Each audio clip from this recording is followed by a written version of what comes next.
আসসালামু আলাইকুম। আলহামদুলিল্লাহ আলহামদুলিল্লাহ আমি যে অবস্থা রাখছে আমার বাসি। এখানে আদা রসুন পেঁয়াজ সব দিয়েছি। এখন দিয়েছি মাংসের মশলা, এটা ভালো করে কষাই নিব। মাংসের মশলা দিচ্ছি হলুদ মরিচ, মাংসের মশলাটা দিয়েছি। মুরগির মশলা আছে, মুরগি দিয়ে দেবো, কষাইলে মুরগিটা দিয়ে দেবো।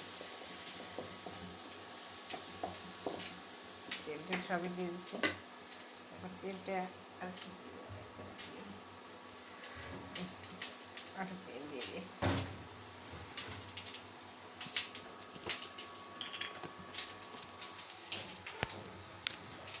একটু আর একটু তেল দিয়ে দিলাম।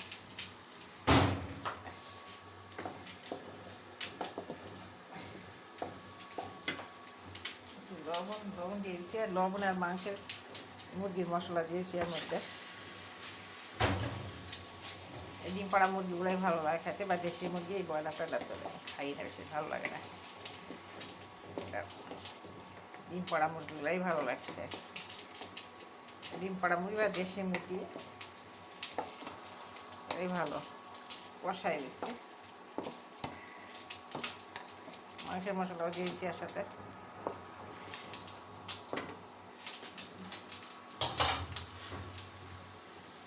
তারপরে আলু কয়টা কি পটপট আছে, এদিকে দিয়েছি ভাত দিয়ে দিলাম প্রেশারে। আর এইটা মুরগি আলু আর সালাদ করে, বেশি কিছু রান্না করছি না।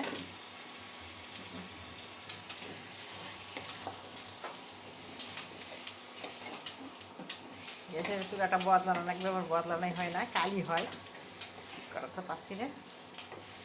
ভালো জিনিস কালি হয় যায়, বদলাস না চলছে বলে।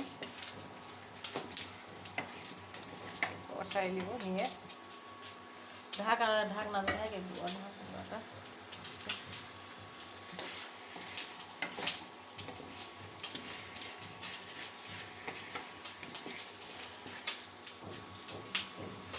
যে আমার এই মশলা আদা রসুন বাটা পানিগুলো আমি দিয়ে দিলাম।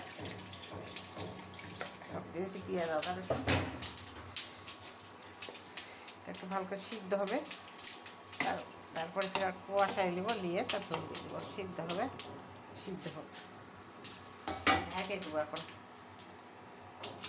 ঢাকনাটা নিচে ঢেকে দিয়ে, আর এদিকে ভাত হচ্ছে আমার,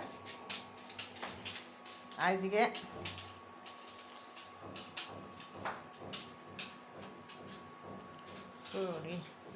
শরীরের কথা কখন ভালো কখন মন্দ ঠিক নেই, তো দিয়ে দিলাম এখানে। মানে হ্যাঁ পরে গিয়ে ছাদের উপরে গেলে মানে ওখানেই ভালো লাগে, তাদেরকে এখানে দিয়ে দিলাম। ওখানে ভাত হচ্ছে, আর এদিকে ঢেকে দেবো, এটা সিদ্ধ হবে। একটু ডিম দা মুরগিতে একটু শক্ত সিদ্ধ হবে, ভালো করে সিদ্ধ হবে ভালো। আমি তো পুরাটা উঠে আসছি না, দেখি